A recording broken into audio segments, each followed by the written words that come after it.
we might have seen some good preaching. We might have heard some good words. And I love it. I love good preaching. I love good words. I love great songs, testimonies. But I've come to notice that I just stuck around. I've just kind of held my own over here. I haven't done anything else. I haven't went out. Maybe I pray all the time. I prayed all day today, I think. Even Angie, she said, "Are you praying?" I kind of joked with her earlier, and she said, "Are you praying?" I said, "I've been praying." But go out as these disciples, as these apostles did here. And who cares what we have? Who cares what we don't have? Maybe I should say. Things that look like something that we've got to have in this world.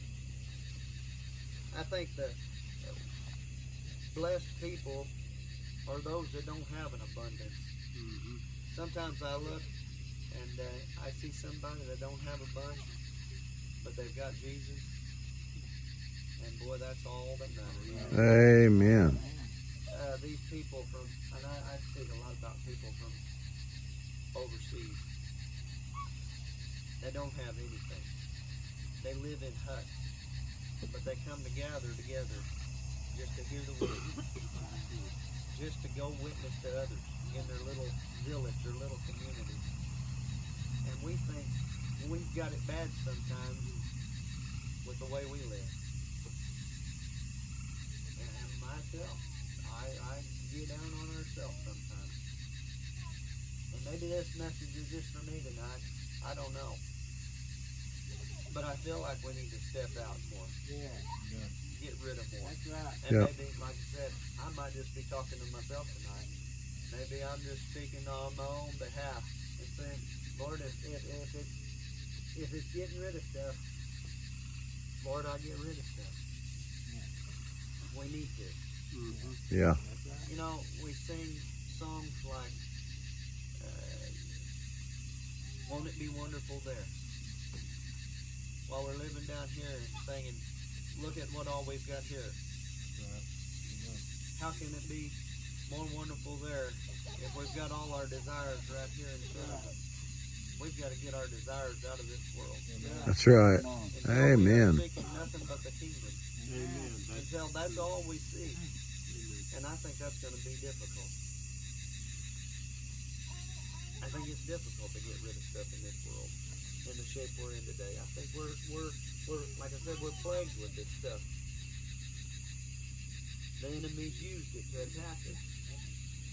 Cell phones. We talked about cell phones the other night, and how the enemy has used that to distract us from so much of this world. So much. The church building is a distraction sometimes.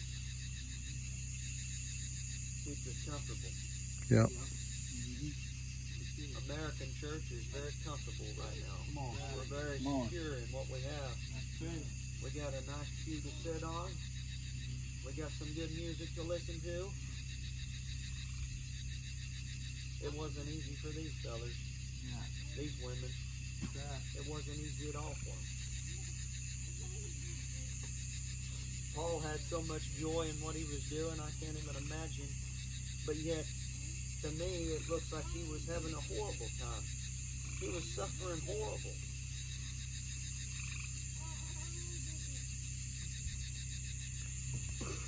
But he had a time doing it. Not because he was doing it just to do it. He was doing it for the Lord. If anything you get out of this message tonight, what are we willing to give up? What are we willing to give up in our life? And I know somebody else here tonight has thought this before. Mm-hmm. I know it. Oh, yeah. I'm not the only crazy person that's thought, man, I think sometimes I need to just sell it all. I even talked to Angie about it. Let's just sell everything. Get rid of it. I don't know. Maybe I'm the only crazy one. Maybe Angie's thinking I'm crazy. But there's somebody else here that says, boy, let's just get rid of it. Let's get out of this mess that we created. Let's get back to that Acts chapter 2, church. We can't be in one mind, one accord. We've got too much stuff going on. Come on. Well, we're too busy about what we've got going on at the house. Come on. We're too busy about what I've got going on. Not what God's got going on. Come on. That's right. Not what the church really needs. Not the church building. Not what we've got in a building. Not the speaker setup we got. Not the house we live in. Not anything of it. Right. But what God really wants. And God hasn't changed. We know that. He's unchanging. Christ is unchanging. Right. And he called these men, he said, go out and preach and teach, baptizing. And then he says, those that believe on me, these signs shall follow. Right.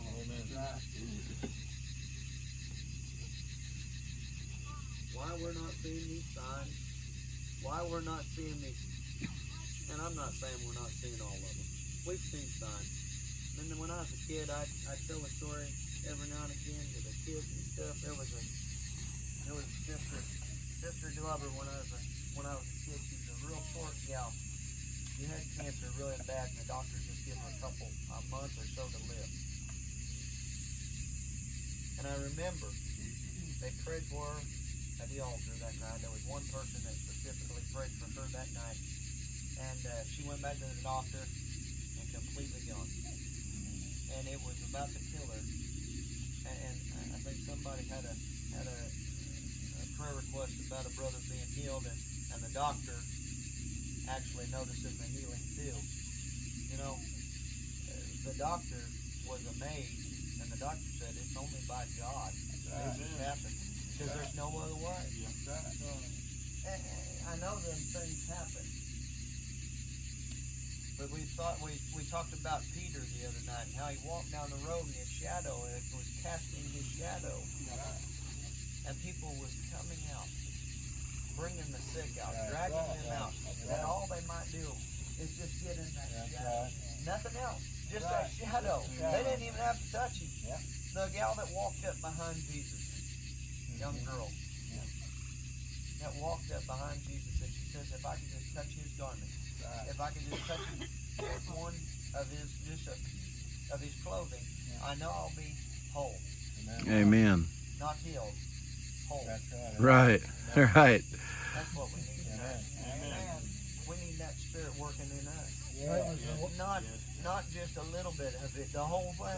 Amen. That was a woman with the issue of blood. Amen. Yes, it was. Yes, it was. And she was made whole. Made whole. Healed and made whole. Yes.